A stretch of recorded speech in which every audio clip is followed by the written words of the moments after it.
Chief Futurist at Futurist.com. Researcher, keynote speaker, author of Facing Our Futures, Nikolas Badminton, joining us on Canada Now for his weekly visit. Nick, this week let's talk about the future of architecture and how the industry can be more sustainable. Yeah, it's really interesting. So I talk about a number of different things with regards to sustainability and thinking about waste and food and thinking about water, energy, food nexus. And part of this is research that sort of takes me down a hole, thinking about how we build our modern world. Obviously, concrete and steel, these things are not good for the environment. They generally don't look great. Even some of these more like compressed wood products or whatever, that while they kind of have the appearance of being pretty good for the environment, the process to create them isn't necessarily that friendly either, right? So I think there's a huge opportunity to look back to, our histories, but also look to modern methods using natural materials. Yeah, and really intrigued with what is going on in the Netherlands. There was Dutch Design Week, and it revealed there were these bio-based homes, and it could lead to like system changes in health, agriculture, neighborhoods of the future, you name it.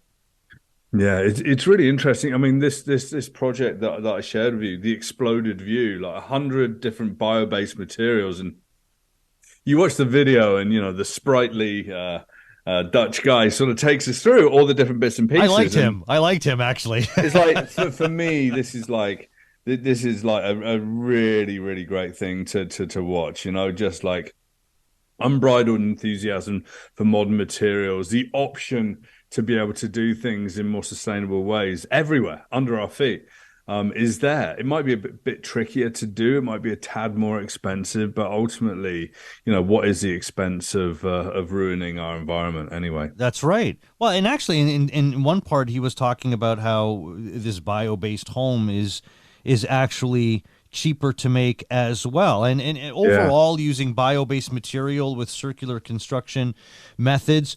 But it was really neat. Like the house would be built with wood and like Lego blocks and made in a matter of days. And you could take it apart and move it, make it smaller, make it bigger.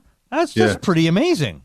Yeah, configuration, especially in large cities, is really important. I mean, I really love that, they used really old techniques like the Japanese technique, burning cedar, and that sort of seals it, and potentially for hundreds of years, like growing cork trees and using cork, using river mud, ensuring that water drains into the ground. You can grow food there, right? But it's amazing, like concrete, like for walls made out of bacteria, plants for air filtering versus air filters that we buy from, various brands that are really expensive, right? Yeah. Algae, which captures more CO2 than trees. This is all super fascinating to me. What I'd love to see is the ability to do this at scale, right? We can build a community in this way rather than a singular house. So I think that these projects are super important, but I think it's really important for these developers to really embrace this in whole new ways, to try and create spaces that people really love to live in and want to buy, and also know that they're doing something good for the environment. Well, and I wanted to get back to one of the things you mentioned of the materials that was used, bacteria, the mycelium. It's a root-like structure of a fungus, and it's used for wall tiles and insulation.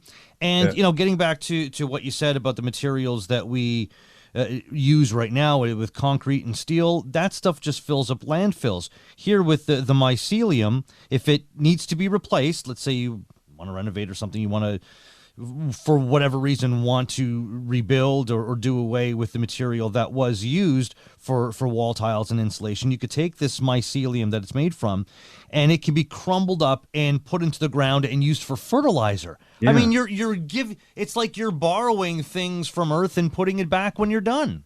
Yeah, like mushrooms, fungi, mycelium. It's amazing. People make leather out of it. They make shoes and they make jackets. They and you can grow it in the waste from breweries and all sorts of stuff. It's so incredible.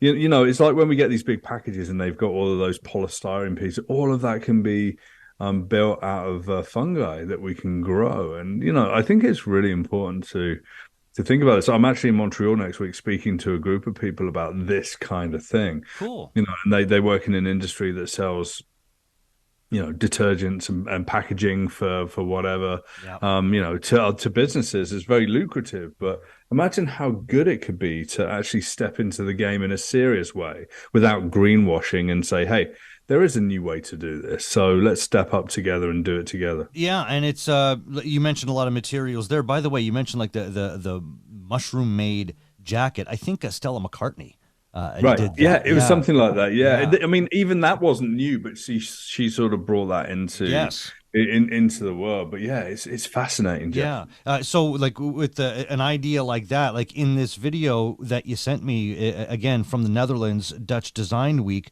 with the bio-based homes, like we talk about all the building materials, but even the bed in the model home was all natural. So we could look at furniture being made the same way. Yeah, I mean, indeed, right? What we need is big companies like IKEA and whatever to get on this trend as well. And Yeah. IKEA have actually got a bit of a circular economy going on where they actually let people bring in old furniture and there's a whole bunch of different stuff, right? Yeah. But like, it's kind of interesting. I mean, we live in a world that's focused on profits and not a world focused on sustainability, no matter what people say they're doing for the environment. It seems to be like cloak and dagger sort of reactions to policy that doesn't actually work that well. Yeah. Chief Futurist at futurist.com, researcher, keynote speaker, and author of Facing Our Futures, Nikolas Badminton. Enjoy Montreal. Next week, my friend, we'll talk again. Thank you, sir. Au revoir. All right. Take care.